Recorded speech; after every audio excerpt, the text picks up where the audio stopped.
makee oot, mä sen tiedän. Jos vain tuuksen näytän. Niin tosi makee oot, mä sen myönnän. Se on aikakin tietää. Niin tosi makee oot, mä sen tiedän. Olen tulta pelkää. Lupaan sulle olon makeimman. Sano kuka takais paremman. Jätä jotelennusi muut, älä soittaa milloin tuu. Joko tai, tule kai.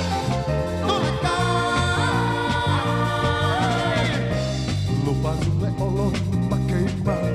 Olen tulta pelkää. Sano kuka takais paremman. Olen tulta pelkää. Jätä jotelennusi muut, älä soittaa milloin tuu. Joko tai, tule kai.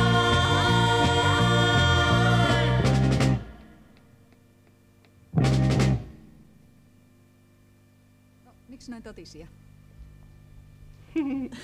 Meininki on kova asia. Mä voinkin nyt oikeastaan pitää puheen.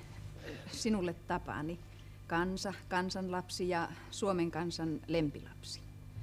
Sinulle, jota äidit rakastavat niin kuin poikaansa ja tyttäret niin kuin unelmaprinssiänsä. Älä nyt menee jo vähän liian pitkälle. No ei ole kuin pari päivää, kun mä luin lehdestä, että yksi lentoemäntä oli ikänsä toivonut näkemänsä sut ja kun sai suukon poskelle, niin ei poskea enää pese.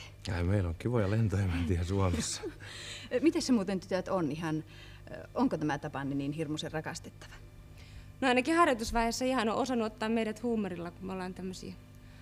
Ei olla aikaisemmin tehty Tapsan kanssa mitään töitä, niin... Siksi ottaa huumorilla. Niin. Anu ja Terhi Panula on kyllä Suomen kansalle niin tuttuja, että ei tarvitse esitellä. Mutta multa jäi vähän se puhe kesken. Niin sinä Tapani, kun olet laulanut 10 vuotta rakkaudesta, niin kerro nyt lopultakin, mitä se rakkaus on? Et sä tarvitse sitä. Rakkaus. Rakkaus on elämän äidin maito.